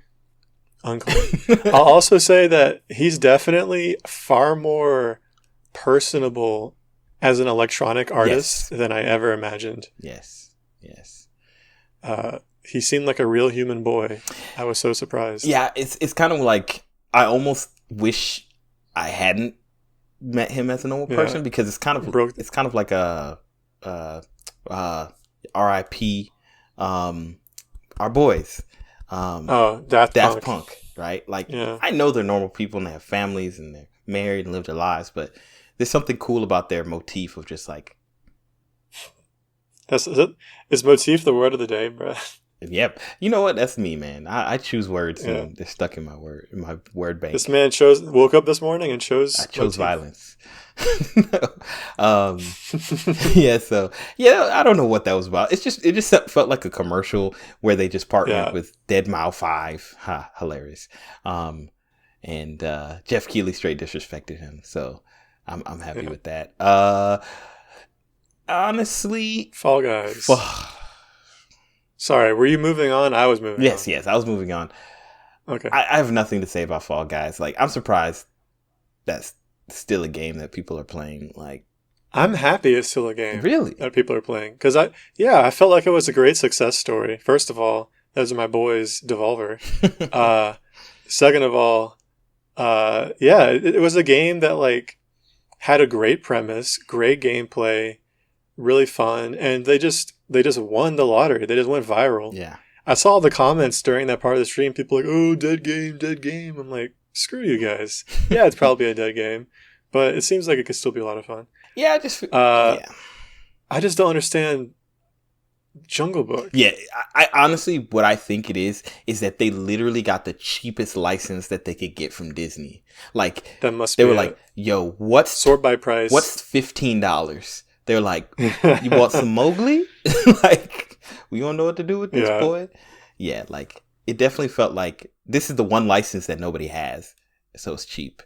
Like, there are kids today who won't recognize those characters. Not at all. Like, kids. I mean, there's teens who won't recognize those characters. It's really because Fortnite has consumed all licenses. That's the problem. You can't. Ooh. They have everything. Like, I mean, like, literally, Will Smith, Ariana Grande, MLK. They licensed MLK, son. Like, I heard Tale.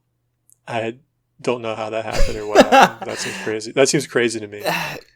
I can't even, like, read too deep into it. I know they didn't literally license MLK. It was supposed to be a thing where little kids could see MLK, but it's Fortnite. It's just not the right venue.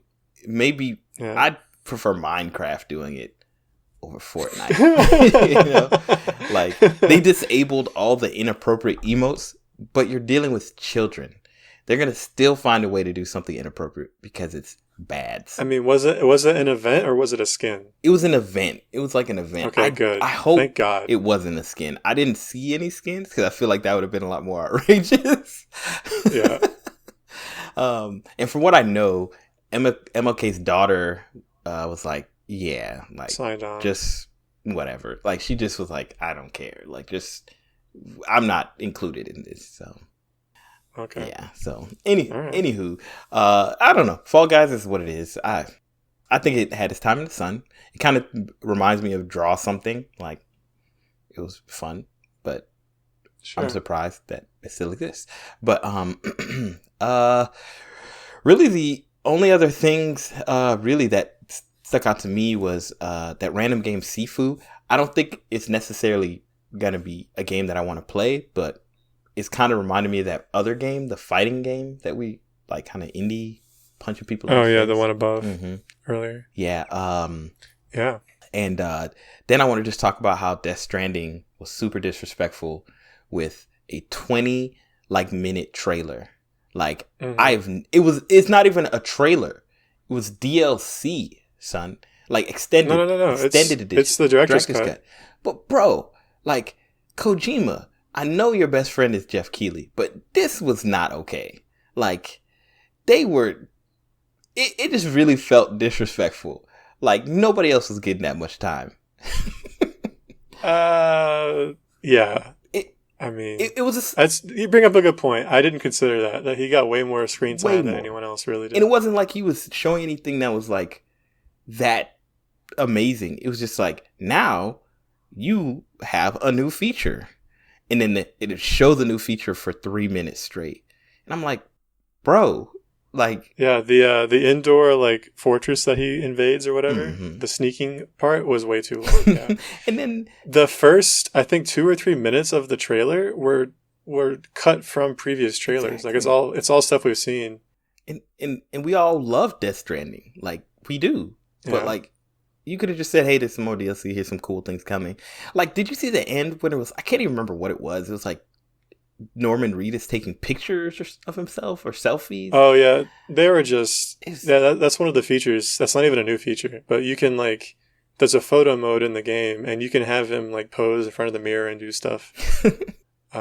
It's fun. Yeah. And that went, and that's cool, like cool feature, but that was like 3 minutes, like just because I think it was it must have been advertising the new music they have. Yes, I think that's what it was. The music, that's what it was. Yeah. It was just really strange. I mean, I like Kojima, I always will. No hate on him, but it was just really weird to end the show with maybe the most underwhelming thing you could do. Like, as someone who likes the game, I'm excited for the director's cut, but yeah, I don't think most people are like hype about Death Stranding. Maybe I'm misreading the attitude of the internet, but no, it's weird. You're spot on. Everybody in the chat was just like, "Why?" Like it wasn't even like anger, like this is dumb. This is like some people were saying it was boring, but they're just like, "Why are we like we know we like the game?" Like, you know, I feel like DokeV should have been at the end, and Death Stranding should have been where DokeV was. Like DokeV would have killed as an ending, like killed it. I don't know. So, and it kind of gets me to my last point about this whole show, and it almost feels unnecessary in a way. Like I get it. Like DokeV, I'm happy that it had that kind of showcase, but I feel like they could have literally condensed like it to an hour and got rid of a lot of stuff. A lot of talking. Yeah, and like just maybe an hour and a half, because it just really felt like fluffing. Like they were just trying to pad it out, like a bad game that needs to have 60 hours worth of gameplay. I mean, it had ads and it had bad awards. Yes. Oh, the awards. I know the awards. We only have a few more minutes here, but please, Steve. So I was mostly ignoring the awards because I was also trying to work during this, but gosh, I tuned in for a moment and I regretted it. It was like one of the awards was best game for 2020 or 2021, and the only two contestants were the only two contestants for best. Oh wait, I think it was best Nintendo Switch game. Yeah, Nintendo Switch game. Were oh god, it was. I got to scroll Mario up. Rabbids. Yes, that's what it was. And it was Mario plus Rabbids and Just Dance. Just Dance. I was like, are you kidding me? Like, of all was the games, Ubisoft the only contender? Yes. They paid GamesCom the most money. That's how it worked. I feel so bad for the lady. She was like, and it's the one that's not Just Dance. You know what I mean? Like, what kind of contest is that? Oh, man. It was so... And I mean, I assumed there had to be more people in the category. It couldn't have just been two people. Maybe they just were like, hey, for time's sake, we're going to have two. But really, Just Dance and Mario... Like, it just seemed... Like, it seemed like they could have just left that out. Like... Yeah, just don't talk to me about best Nintendo Switch game. I mean, I'm a little bit out of the loop, but there have been Nintendo games that released this year, right? Yeah. Plenty. Like, plenty of Switch games. COVID's making me go crazy, but I feel like there's been a lot. There's been plenty of games. I mean, even if there's not, like new games, you still count games that get ported or games that have just done well. Like, I feel like Hades could have been on there, probably. Like... I don't. Maybe. I just feel like that was like it felt so out of nowhere. Like Like now for this game award for these two random games, like honestly, I didn't even know that they made another Mario Rabbids, and then Just Dance. Just Dance has 80 iterations. Like, did you know that Just Dance, I think, released like this year, or maybe it was last year, released on the Wii as well? Like they're still releasing on the Wii. Yeah, I'm surprised it's still not releasing on the PlayStation 2 if they hadn't discontinued the PlayStation 2. Like, on the Wii, son. That's maybe it's the Wii U. That seems extreme. It's got to be the Wii U, right? Honestly, what's the difference between that hardware, the big tablet, like? Yeah, you're right. But I'm like, is there even a store to release them for the Wii? I don't know. Like, literally, they just show up outside of, like, old folks' homes in, like, elementary schools with open the trunk. They're like, we got Just Dance, y'all. We got Just Dance. We would like to play. Yes, we love Just Dance. I know you do. We got that Just Dance for the Wii, baby. We know the old folks' home ain't trying to buy a new system. You know, so. You don't have to stand up for this dance. You can do it right in your wheelchair. Yeah, like, yo, son. Yeah, it just, like, overall, like, I'd give the conference like a 6 out of 10, like 5. Sure, yeah. Like solid, like right in the middle, because there really wasn't much that was like really that interesting to me. DokeV, of course, stood out. Yep. Like that's maybe Saints Row if you're into Saints that kind Row of thing. would have stood out if I cared. I think Lego Star Wars is pretty cool. So I don't think Halo Infinite had any new information. Yeah. Otherwise, I would give them points for that. yeah, But they had the new special edition. That junk looked gangster, son. The Halo Infinite. the Xbox. Yo, there's no way to ever get it unless you're a scalper. Yeah. But that junk looked super gangster. I was like, I was tempted to buy an Xbox on the spot. Yes. I know I'll never get a hands on it, but it looked really cool. Like Halo Infinite, TMNT, you talked about, seemed pretty cool. Cult of Lamb, even though we're not like necessarily into that seemed different. Yeah. Far Cry 6. I'm glad Splitgate got some. Splitgate. I mean, I feel like it's better for Splitgate than it is for the presentation. Yes. I'm happy that Splitgate was there, because I think I'd heard of it, maybe like saw an article but didn't read it. So like I was like, oh, this is super cool. Like I might check this out. So yeah, I mean, That's pretty much it. Yeah, that's pretty much it. I mean, I think there's a place for these conferences. I think Gamescom is important for Europe, definitely. Less for us, North America. It just feels like they need to tighten up. Like, I get it. Like, you want to show more games, but like, I feel like when you're really coming out, you should come out with all, guns blazing. Put the hottest of the hot. Right. But, maybe there's some stuff happening behind the scene. I mean, honestly, I thought it was funny. Jeff Keighley kind of at the end using that moment to kind of talk about himself. Thanks, Jeff. I was like, I don't know how I feel about this. Like, this just doesn't seem like the place. Like, he's such a likable guy. I don't feel like I don't want to be mad at him. Yes. But yeah, it's weird. Yeah. Like, I think if it was any other person, like, I'd be like, ugh. Oh, yeah. Like, yeah, super never cringe. come back. But I would watch it again if Jeff Keighley was the host. Because, Jeff Keighley, he just has that voice, that little smile. He's just happy. Like he really is. It's almost like he is made of video games. Like, he's a mascot. he's the video game man. He's made himself into a mascot. He is the Mario of the video game industry. He represents all games, and in the best light possible. Like, if somebody was going to have a school board meeting where they said video games are bad, I'd send Jeff Keighley, and they'd be like, oh, you know what, you're right. It's awesome. So anyway, I'm excited because our next podcast, we'll be talking about the PlayStation Showcase, whatever it was called, State of Play. And I think that'll be a good one to talk about. I'm excited about that. So yeah, thank you guys. Thank you, Steve, for your time. Sure thing. Thank you, Kyle, our silent observer. You were missed. Keeping us on our toes. Yes, we didn't get to talk much about Tycoon games, and we blame you. But it is what it is. But yeah, thank you guys for listening to another episode of Super Agile Bros. Talk about everything and nothing. We love you guys. Just appreciate you guys as listeners.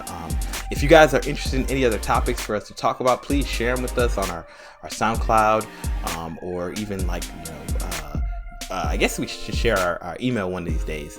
But we're gonna confer about that before we get spammed by people. So but anyway, appreciate you guys. Thank you so much for listening. Y'all take it easy and have a great week and a great life. Peace. Deuces.